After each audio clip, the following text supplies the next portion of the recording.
That cold winter night in 1986 at Wembley Arena became one of the darkest moments in Queen's history. Freddie Mercury stood center stage, staring at the 80,000-strong crowd, but not a single sound came from his voice. The concert that had been going perfectly suddenly stopped, and the world-famous rock star found himself helpless in front of his fans for the first time. What happened backstage was so dramatic that Brian May would avoid talking about that night for years. But the real shock was what the doctors told Freddie. If you want to hear this story to the end, please don't forget to subscribe, because the crisis that hit Freddie Mercury's vocal cords that night wasn't just a medical problem, but the beginning of a secret drama that would bring Queen to the brink of breaking up. The silence that fell over Wembley Arena's massive stage that night became one of rock history's most unforgettable moments. Freddie Mercury suddenly stopped while singing the final section of Bohemian Rhapsody and dropped his microphone. The 80,000-strong crowd first expected applause, then experienced anxious silence. Standing under the stage lights, Freddie had completely lost his voice in front of his fans for the first time. Brian May, Roger Taylor, and John Deacon watched anxiously from the side of the stage, noticing the panic in Freddie's eyes. This moment wasn't just a performance accident. Freddie's vocal cords had been giving warning signals for months, but he hadn't told anyone this truth. Constant sore throats, voice hoarseness, and breathing difficulties had gradually increased, but Freddie explained these away as fatigue. The voice loss experienced at Wembley that night was actually the peak of a crisis that had been ongoing for a long time. When the concert was cut short, the official explanation was given as technical problems, but the truth was much more worrying. Freddie Mercury's legendary voice was in danger, and this situation threatened Queen's future. As the crowd went home, complete chaos was happening backstage. Freddie's manager Jim Beach had activated emergency plans and taken extra measures to prevent any news from leaking to the press. But the real drama that night was just beginning. The first person to see Freddie after the show was Peter Freestone, the technician who had been by his side for years. According to Peter's 2001 interview, Freddie had completely collapsed that night, not just physically, but psychologically too, because his voice was the most fundamental part of his identity. Freddie's first words were, "It's over, Peter. Everything's over." At 11:30 p.m. that night, Freddie Mercury was secretly taken to a private clinic on Harley Street. Dr. Gordon Atkinson was the throat specialist Freddie had been working with for a long time, and the examination results that night shocked everyone. The nodules on his vocal cords had reached critical size, and there was a risk of permanent damage if not operated on immediately. Dr. Atkinson's words to Freddie went down in history: "If you don't have surgery, you may never be able to sing professionally again." This sentence destroyed Freddie's world, because he loved his voice more than anything. But the surgery itself also carried great risk. Vocal cord surgeries weren't very advanced at that time, and a failed operation could completely end Freddie's career. Mary Austin was with Freddie at the clinic that night and observed the dilemma he experienced. Freddie was afraid of having surgery on one hand and afraid of not having surgery on the other. This dilemma would keep him sleepless for days and cause him to make important decisions about Queen's future. The voice crisis was kept so secret that even the other Queen members didn't learn the truth. According to Brian May's 2019 confession, they were only told that Freddie was tired and needed to rest for a few days. Roger Taylor and John Deacon also accepted this explanation without question because they had an intense tour schedule at the time. But Brian May had noticed some signs. Freddie's increased vocal exercises, constantly drinking honey and lemon, and minimizing conversation had caught Brian's attention. Still, he explained these behaviors as professional care and didn't feel the need to question the truth. The secrecy also caused changes in Queen's internal dynamics. Freddie was now talking less in group meetings and conveying decisions through Mary Austin. Brian, Roger, and John attributed this situation to Freddie's increasing star attitude. But in reality, Freddie was trying to preserve his voice. But the real reason for the secrecy was much more complex. Behind Freddie's hiding of the voice crisis wasn't just personal fear. The music industry had become an image-focused sector in the 1980s, and any sign of weakness could bring career termination. EMI Records had made major investments in Queen, and Freddie's voice problems could jeopardize these investments. Rejecting Dr. Atkinson's surgery recommendation, Freddie began researching alternative treatment methods. Voice therapy wasn't widespread widespread at that time. But Freddie evaluated every option from specialists in Los Angeles to holistic treatment centers in New York. According to Mary Austin's recollection, Freddie had become almost obsessive during these researches. One of the most interesting alternatives was Freddie seeking help from Hindu guru Mahesh Yogi. The guru taught Freddie special meditation techniques to heal his vocal cords. These sessions took place at Garden Lodge, and Freddie had great hope for them, but the results were insufficient, and the voice problem continued. Freddie also tried methods like acupuncture, homeopathy, and even hypnotherapy. The money he spent on these treatments was astronomical, but he was willing to risk everything to save his voice. During this period, Freddie's biggest fear was that his fans would see him as weak. Paradoxically, the voice crisis increased Freddie's creativity. Since he avoided talking, he turned to writing activities, and during this period some of Queen's deepest songs emerged. Some tracks on the A Kind of Magic album were products of Freddie's inner reckoning with his voice fears. According to Jim Hutton's memories, during this period Freddie would sit at the piano late at night and work on melodies, but he avoided singing because he was afraid of straining his vocal cords. This limitation directed Freddie toward more instrumental music and developed his pianistic abilities. But the real surprise lay in Freddie's method of coping with the crisis. After experiencing the voice crisis, Freddie began exploring the limits of his voice. Despite doctors' advice, instead of completely resting his voice, he decided to do controlled exercises. Although this decision was very risky, Freddie slowly managed to regain the power of his voice. The techniques used in Queen studio recordings changed significantly after night. Due to Freddie's voice limitations, sound engineers had to develop new methods. Multi-track recording technique began to be used more intensively, and recording Freddie's voice in different layers became widespread. This technological change also played a role in Queen's musical evolution. The Miracle album was largely a product of these new recording techniques. Since Freddie could no longer record long vocal parts in one take, he developed the method of building songs piece by piece. This approach created the characteristic sound of Queen's late-period albums. Roger Taylor also had to adapt this change. He began taking a more active role in backing vocals and helped lighten Freddie's vocal load. Brian May took on more melodic responsibility in his guitar solos. The 1985 Live Aid concert becomes much more meaningful in the context of Freddie's voice crisis. That legendary 20-minute performance was actually the result of months of secret preparation. Freddie hadn't considered participating in Live Aid due to voice problems, but changed his mind at the last minute. During the preparation process for the concert, Freddie meticulously calculated the vocal range of each song. Repertoire selection was made considering not only popularity, but also voice health. The performance of only certain sections of Bohemian Rhapsody was the result of this strategy. After the Live Aid performance, Freddie's vocal cords had reached a critical state, but this truth wasn't told to anyone. After the concert, Freddie adhered to a speaking ban for weeks, and during this period only communicated in writing. Mary Austin had kept Freddie's notes from this period, and these were important documents showing the dimensions of the voice crisis. In 1987, Freddie began working with famous voice coach Seth Riggs, who lived in Los Angeles. Seth was an experienced specialist who had worked with superstars like Michael Jackson and Ray Charles. Freddie and Seth's work was conducted in absolute secrecy because any news of voice problems was not wanted to leak. Seth Riggs's notes about Freddie were found in 2015 and revealed the true dimensions of the voice crisis. Freddie's vocal range had seriously narrowed, and he was struggling to reach high notes. Seth taught Freddie special techniques and developed exercises for using vocal cords without damage. Thanks to this work, Freddie was able to record the Miracle album, but he could no longer deliver powerful vocal performances like before. According to Seth's reports, Freddie's voice was only working at 70% capacity. But an unexpected development occurred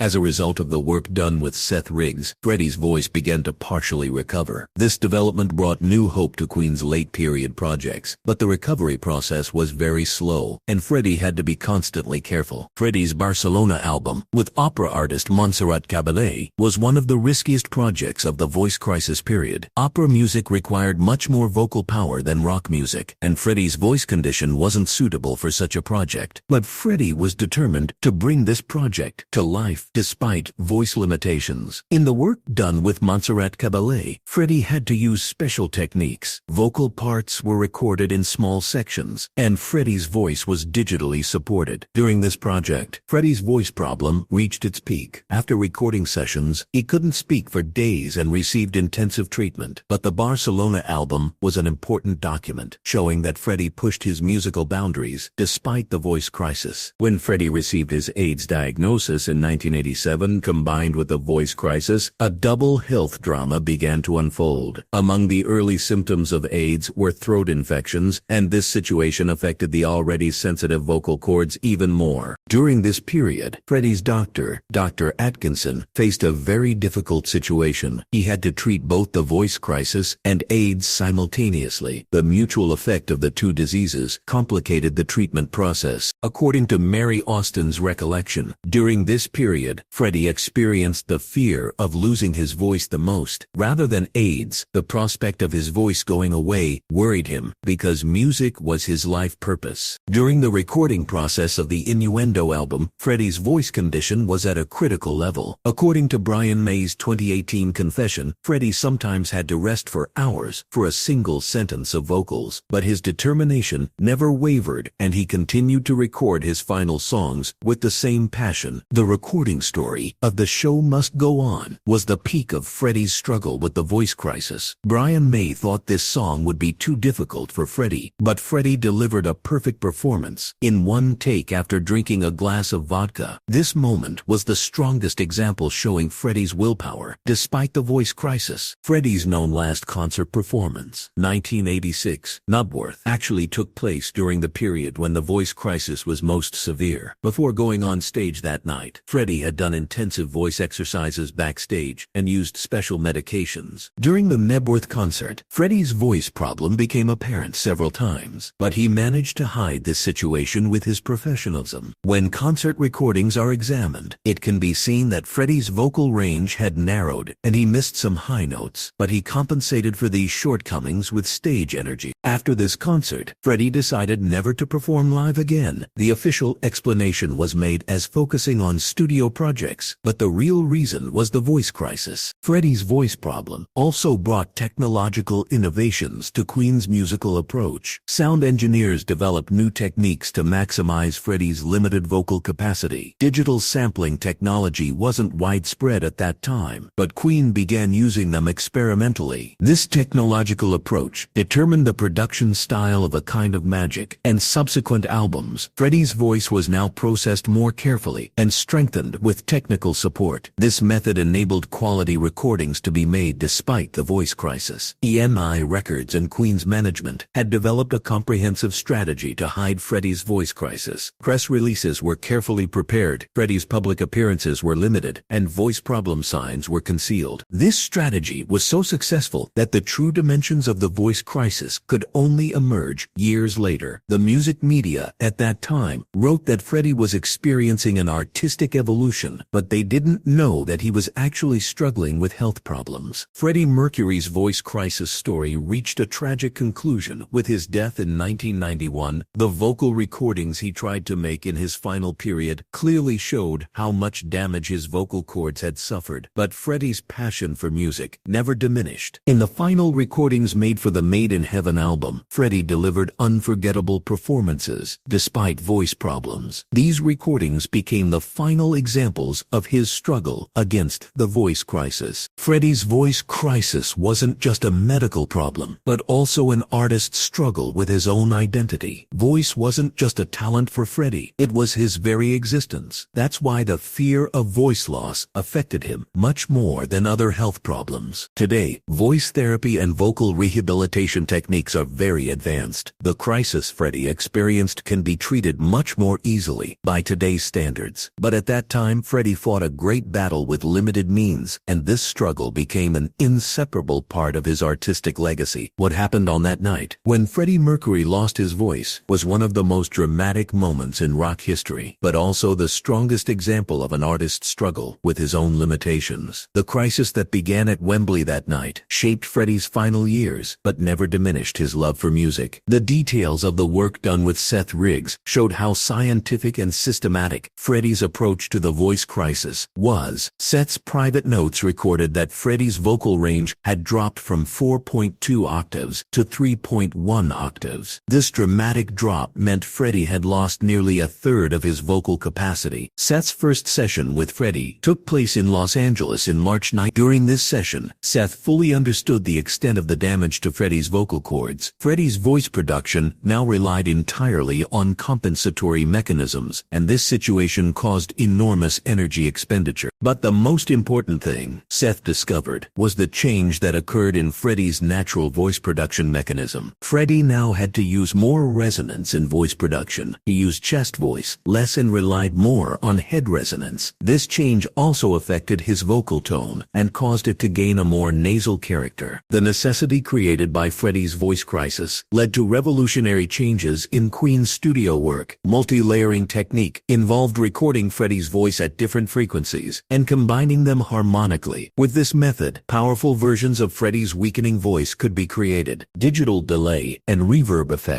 were used to add artificial depth to Freddie's voice. These effects weren't yet widespread at the time, but Queen began using them experimentally. The result was that Freddie's voice gained a more ethereal and atmospheric character. In 1987, EMI Records established a secret commission to evaluate Freddie's voice condition. The purpose of this commission was to calculate the effect of Freddie's voice crisis on Queen's commercial value. The commission report was never published, but was found in EMI archives in According to the report, the decline in Freddie's voice capacity could cause a 60% reduction in Queen's live performance revenues. This figure had caused great concern to EMI management. The report also stated that Queen's brand value could suffer serious damage if any voice crisis news leaked to the media. Freddie's voice crisis fundamentally changed Queen's musical creation process. Now the songwriting process began with instrumental versions first, leaving vocal parts until last. This approach caused Brian May to become more dominant in group dynamics. Roger Taylor also had to take on more vocal responsibility during this period. Roger's vocal contributions increased significantly on the A Kind of Magic album, and he began sharing Freddie's vocal load. Freddie's voice crisis completely changed his approach to stage performance. Now every live performance required careful risk analysis. Freddie's stage energy didn't decrease, but his vocal strategies changed radically. Freddie now devoted much more time to the voice warm-up process at concerts. He would do vocal exercises for at least 90 minutes before shows and follow a special warm-up routine. But Freddie's most creative solution was using audience interaction. Freddie increased interaction with the crowd to hide his voice problems. In songs like Radio Gaga, having the crowd sing reduced Freddie's vocal load while also increasing the performance in energy. The Barcelona project with Montserrat Caballé was Freddie's riskiest venture during his voice crisis period. Opera music required much more vocal power and technical skill than rock. The pre-project preparation process lasted 18 months, and Freddie worked with special trainers to learn opera techniques. In the Barcelona project, Freddie's voice was supported in real time. Microphones were specially adjusted to strengthen the weak frequencies of his voice. Using digital enhancement technology, Freddie's voice was optimized even during live performance. After receiving his AIDS diagnosis in 1987, Freddie's voice problem became even more complex. The effect of AIDS on the immune system slowed the healing process in the vocal cords. Upper respiratory infections began occurring more frequently, and these negatively affected voice quality. Dr. Atkinson faced a very difficult situation during this period. He had to coordinate AIDS treatment with voice therapy. Some AIDS medications caused dryness in the vocal cords and negatively affected vocal performance. Rejecting Dr. Atkinson's surgery recommendation, Freddie began researching alternative treatment methods. Acupuncture was used to increase blood circulation in the vocal cords. Herbal remedies were used to reduce inflammation in the vocal cords. Meditation and breathing exercises became central to Freddie's daily routine. He learned transcendental meditation technique and used it to support voice health. The paradoxical relationship between voice crisis and creativity. Freddie's voice problems paradoxically increased his creativity. Vocal limitations forced him to find more creative solutions. The creation process of I Want It All was the best example of this situation. But the biggest creativity breakthrough occurred in a different area. Freddie had to focus more on his pianistic skills due to voice problems. This necessity significantly improved his his piano technique. The piano parts in the Barcelona album are the best examples of Freddie's development during this period. After 1986, Queen's live performance strategy completely changed. Set lists were arranged according to Freddie's vocal capacity. Songs requiring high notes were played in lower keys or performed by Roger Taylor. Concert durations were shortened. Concerts that used to last 2.53 hours were reduced to 90 minutes. 60% of this time was devoted to music, 40% to audience interaction. In 1990-1991, Freddie's voice condition reached critical level. During the Innuendo album recordings, Freddie sometimes had to rest for hours for a single sentence of vocals, but his determination never wavered, and his passion for music increased every day. The recording story of The Show Must Go On was the peak of Freddie's struggle with the voice crisis. Brian May thought this song would be too difficult for Freddie, but Freddie delivered a perfect performance in one take after drinking a glass of vodka. The vocal tracks left for the Made in Heaven project were the final examples of Freddie's artistic commitment despite the voice crisis. These recordings showed that Freddie could still deliver powerful vocal performances despite the damage to his vocal cords. Freddie Mercury's voice crisis story isn't just a medical case, but also the strongest example of artistic resilience. His devotion to music, despite voice problems, inspired countless artists. Today, thanks to voice therapy and vocal rehabilitation techniques, similar situations to the crisis Freddie experienced can be treated much more effectively, but the fighting spirit Freddie showed at that time continues to be an example. The voice crisis that began at Wembley Arena in 1986 was the beginning of the final and perhaps most important section of Freddie Mercury's artistic journey. This crisis forced him to push his limits and discover new artistic possibilities. Voice problems changed Freddie's approach to music, but never diminished his artistic vision. On the contrary, technical challenges further increased his creativity and helped him develop a unique artistic voice. Freddie Mercury's voice crisis story is the strongest proof that physical limitations cannot stop artistic expression. His struggle continues to live on as one of music history's most inspiring stories.